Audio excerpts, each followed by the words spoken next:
अनजाग्रा प्रियफोर, बाइबेला जोंनो लागै फैबाय थानाय समाव जोंनियाव मा जागोन, जोंहा मा जागोन, बोथोरफोरा माबायदि जागोन, मा समयसाफोरा फैगोन, बैफोर गासै भबिष्यतबाणीखौ बाइबेलनि गेजेरजों जिसु ख्रिस्ट'आ जोंनो मोन्थिहोदों। दिनैनि बे भिडिअनि गेजेरजों बेबायदिनो जानो गोनां जाथायनि बाथ्राखौ आङो लानानै फैदों, जेरावहाय जिसु ख्रिस्ट'आ माथाइनि 24:40 आरो 41 सिरियाव स्पष्टयै बुंदों। बेखौ नोंथांमोननो खनसे फरायनानै होग्रोनो हास्थायदों, बिनि उनाव जोङो बाथ्राखौ सावरायगोन।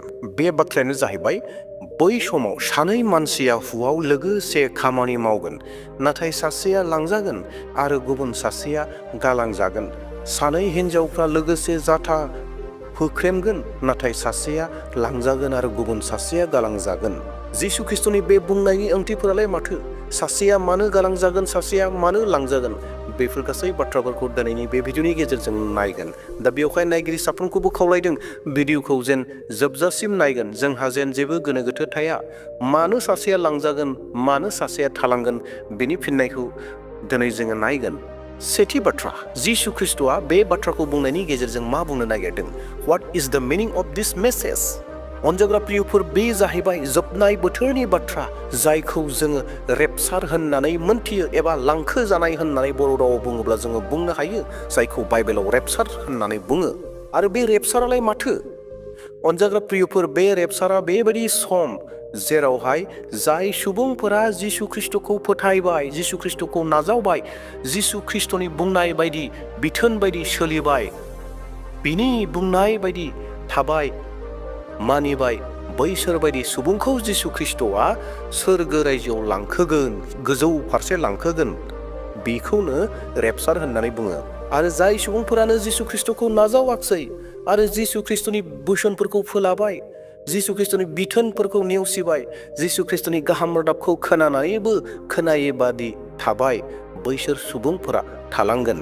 जेरावहाय इसोरनि बोसोन 1 थेसलनिकियारि 4:10 आरो 17 सिरियाव बेबायदि बुंदों, आरो मानसिफ्रा इसोरनि गेदेर रावखौ, गाहाय आरफनि गोबारै गाबज्रिनायखौ आरो इसोरनि बिगुल सुनायखौ खोनागोन, आरो फोरबोआ गावनो सोरगोनिफ्राय ओंखारबोगोन, आरो ख्रिस्ट'खौ फोथायनानै थानायफ्रा थांखांग्रोगोन।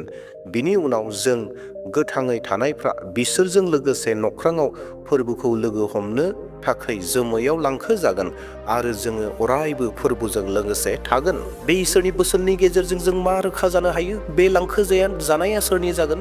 जायफोरा जिसु ख्रिस्ट'खौ नाजावबाय, जायफोरा सिरि मोननानै थाबाय थादों, जायफोरा जिसु ख्रिस्ट'नि बिथोन बायदि, बुंनाय बायदि, बोसोन बायदि सोलिगासिनो दङ, बैसोर साफ्रोमबो बै रेपचारनि सानाव, जायफोरा थैनानै थांखांबाय बिसोरबो सिखांगोन, आरो जायफोरा गोथाङै दङ बिसोरबो सोरगो फारसे लांखो जागोन।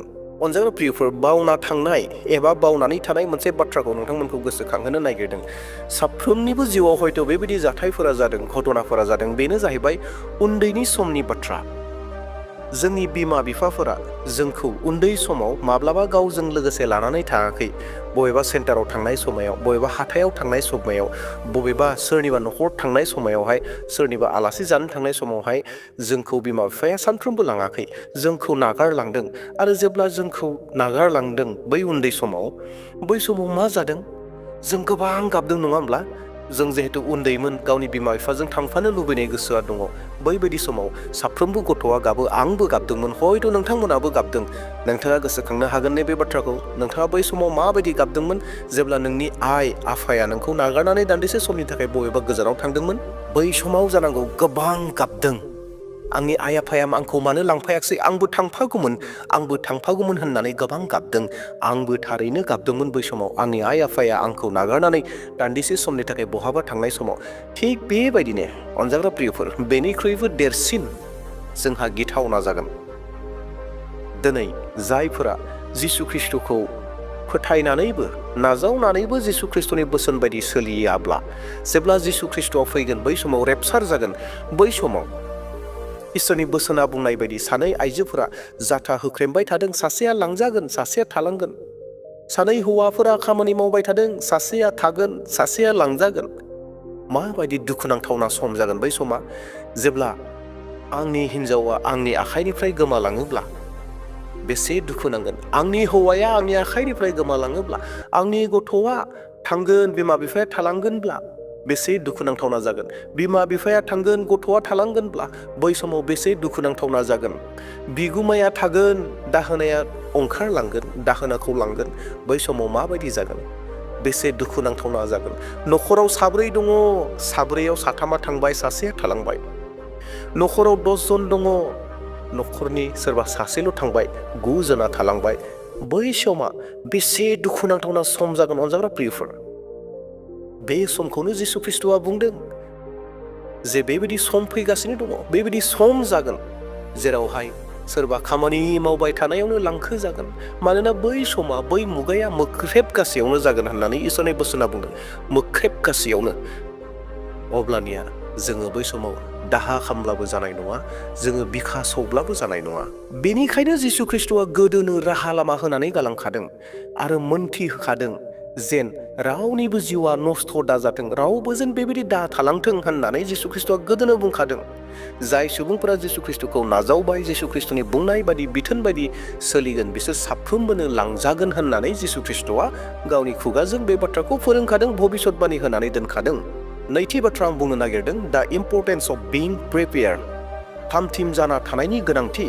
बेनिखायनो माथाइनि 24:44 सिरियाव बेबायदि बुंदों, बिनिखायनो नोंसोरबो लागारबो थामथिम जानानै थाथारनांगोन, मानोना मानसिनि बिसा हौवाया नोंसोर लामा नायै मुगायाव फैगोन। अनजाग्रा प्रियफोर, बे जोंनि मोनसे बिबान। बे बिबानानो जाहैबाय नेबाय थानायनि बिबान, थामथिम जाबाय थानायनि बिबान, थामथिम जानानै थानांगौनि बिबान। मानोना बे जाथाया माब्ला जागोन बेखौ रावबो मोनथिया आरो बे जाथाया हरखाब जागोन। माब्ला जागोननो? जि समाव मानसिफोरा थेन्थ'गोन, जि समाव फोथायनायनि लोरबां जालांगोन, मानसिफोरनि गेजेराव नांज्लाय खमज्लाय, जिनाहारि, एना एनि बायदि रोखोमनि जागोन, बैबायदि समाव जागोन होननानै बुंदों।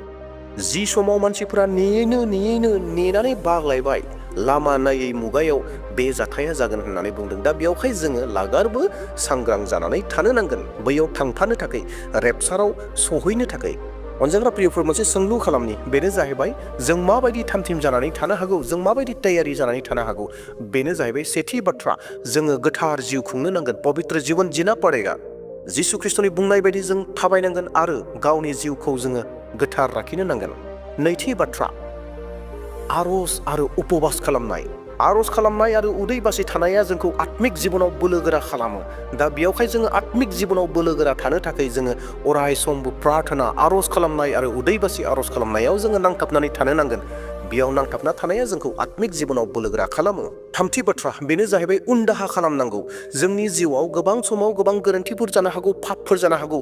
बै पापफोरनि जोङो उनदाहा खालामनांगौ आरो जिसु ख्रिस्ट'नियाव जोङो निमाहा लानांगौ आरो गावखौ गोथार खालामनांगौ। उनदाहा खालामनाय एबा निमाहा लानाया जोंखौ अरायबो गोथार जाना थानायाव गोबां मदद खालामो, जोंखौ सहाय खालामो। बेनिखायनो जों अरायबो इसोरनियाव निमाहा बिबाय थानो नांगौ। ब्रैथि बाथ्रा बेनो जाहैबाय अननाय आरो सेबा खालामनायखौ जोङो लाखिनांगौ।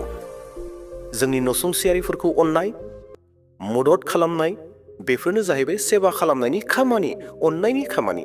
दा बेयावहाय जोंनि जिउआव गुबुनखौ अननाय, गुबुनखौ सहाय खालामनाय, सेबा खालामनायखौ जोङो जोंनि जिउआव दोननांगौ। मानोना जिसु ख्रिस्ट'आ बेखौ मावनो थाखाय जोंखौ फोरोंदों। मानोना जोङो गुबुनखौ सेबा खालामोब्ला, अनोब्ला जोंनि आत्मिक जिउआव जोंखौ बियो गोबां मदद खालामो आरो जोङो आत्मिक जिउआव जों उन्नति जालाङो। अनजाग्रा प्रियफोर, बाइबेलनि मोनसे जारिमिनखौ बुंना होनो नागिरदों। जि समाव नुहुनि समाव दैबाना जादोंमोन, बै दैबाना जानायनि सिगां बुहुमाव नुहुनि अनगायै एबा नुहुनि न'खरनि अनगायै रावबो थामथिम गैलामोन एबा गोथार गैलामोन, मोजां गैलामोन, गासैबो गाज्रि जाजोब्बायमोन। केबल नुहु आरो नुहुनि न'खरनि सदस्य सुबुंफोराल'सो बासायजानायखौ मोननो हादोंमोन। अनजाग्रा प्रियफोर, जों जुदि बेबायदि थामथिम जानानै थायाब्ला, आरजाव थामथिम जायाब्ला, अननायाव थामथिम जानानै थायाब्ला, जोङो इसोरनि बोसोन बायदि सोलिनायाव थामथिम जानानै थायाब्ला, जोंबो रेपचार समाव लांखो जानाय नङा। थामथि बाथ्रा बुंनो नागिरदों, what will happen to those left behind. जायफोरा थालांगोन, नागार जालांगोन, बिसोरहा मा जागोन? अनजाग्रा प्रियफोर, जायफोरा नागार जालांबाय, रेपचाराव जिसु ख्रिस्ट'जों लांखो जायाखिसै, बुहुमावनो गालांजाबाय, बिसोरो गोबां सैनांनायाव, गोबां समयसायाव थानो गोनां जागोन, जायखौ महाक्लेश होननानै बाइबेला बुंदों, जेरावहाय नुजाहोजानाय 13:16-17 सिरिया बे बाथ्राखौ रोखा खालामो। बे जुनारा गेदेर उन्दै धोनि हावरिया गलाम आरो गलाम नङि बयखौबो आगदा आखाइ एबा खाफालाव जुनारनि मोनफा मोनफा हांखो ब्रा ब्रा लाहोबाय। बे जुनारनि मुं एबा हांखो गैयि साफ्रोमबो बायनो फाननो हाया। बे हांखो एबा अनजिमाया जुनारनि मुंखौ मिथिहोयो। जेरैहाय सासे फरायसाया आनजादाव जुदि थालाङोब्ला गोबां समस्यायाव गोग्लैनो गोनां जायो, फरायफिननो गोनां जायो, थिग बेबायदिनो जायफोरा रेपचाराव थालांगोन बिसोरो महा क्लेश महा समस्यायाव गिदिर समस्यायाव जेंनायाव थानो गोनां जागोन। अनजाग्रा प्रियफोर, बेफोर गासै बाथ्राफोरखौ जिसु ख्रिस्ट'आ दिनैनि 2000 बोसोर सिगांनो साफ्रोमबो मानसिफोरनो मोनथिहोदों, दाबो मोनथिहोदों, दिनैबो बुंगासिनो दङ, गाबोनबो बुंबावगोन, मोनथिहोबावगोन जे फैबाय थानाय समाव बेबायदि जाथाय जागोन जेरावहाय सानै मानसिफोरा खामानि मावगोन, सासेया लांजागोन, सासेया थालांगोन, सानै आइजोफोरा जाथा हुख्रेमगोन, सासेया थांगोन, सासेया थालांगोन, बेबायदि समस्याया जागोन। बे मोनसे वार्निं अनजाग्रा प्रियफोर, जों साफ्रोम फोथायारिफोरनि थाखाय वार्निं जानानै दङ। जों जुदि जिसु ख्रिस्ट'खौ मोनथिनानैबो जों जुदि मोनथियै बायदि थायोब्ला, जिसु ख्रिस्ट'नि बोसोनखौ बिनि बिथोन होनायफोरखौ जों मोनथिनानैबो मोनथियै बायदि थायोब्ला बै रेपचारनि सानाव जोंहा मा जागोन? आरो जों जुदि रेपचाराव जुदि जिसु ख्रिस्ट'जों लोगोसे थांफानो मोनाब्ला बै महा क्लेशआव जोंहा मा जागोन? अनजाग्रा प्रियफोर, गोबां गिथावना सम बै समा। दा बेयावखाय जों साफ्रोमबो सिरि मोनना थानि, जों नेना थानि, जेन जों बयबो जिसु ख्रिस्ट'जों लोगोसे थांफानो हायो। मानोना माथाइनि 10:28 सिरियाव जिसु ख्रिस्ट'आ बेखौनो बुंदों जे बयखौबो लिंदों, फै आंनियाव फै, अ मेंनानै थानायफोर, नोंसोर आंनियाव जिरायफै होननानै जिसु ख्रिस्ट'आ बुंदों। जिसु ख्रिस्ट'आ रावनिबो आत्माफोरखौ नोरोगाव थांनायखौ हास्थायाखै। जिसु ख्रिस्ट'आ बयनोबो लागै बे समखौ होदों, खाबुखौ होदों रेपचाराव लांखो जानो थाखाय। दा बेयावहाय बयखौबो लिङो। दे अनजाग्रा प्रियफोर, बे बाथ्राखौ गोसोआव लागोन। जों जेन लागारबो जिसु ख्रिस्ट'नि बुंनाय बोसोन बायदि जों सोलिनि आरो रेपचारनि समाव जों बयबो जिसु ख्रिस्ट'जों लोगोसे सोरगोराइजोआव जेन लांफा जायो, जों जेन थालाङा, बिनि थाखाय जों दानिफ्राय लाना थामथिम जानानै थानि। दे अब्ला प्रियफोर, दिनैनि भिडिअखौ बेसेयावनो दोनथ'नो हास्थायबाय। नोंथांमोना बे बाथ्राखौ गोसोआव फैनायनि गेजेरजों माबा मोनसे सोलोंफिनदों आरो गोसोआव मोनसे दुंखांफिनदों होनना फोथायदों। आरो थारैनो नोंथाङा जुदि आंनि चेनेलाव दिनै गोदान फैदोंब्ला खावलायनो हास्थायदों, साबस्क्राइब खालामाखैब्ला साबस्क्राइब खालामना लादो आरो लोगोसे मोनसे लाइक होदो आरो नोंथाङा सानोब्ला बेखौ शेयार खालामनो होननानै शेयार खालामनानै होदो। दिनैनि थाखाय बेसेयाव दोनथ'नोसै, इयुनाव फैफिनबावसिगोन। प्रेज द लर्ड, हालेलुया, जय मसीह, आमेन।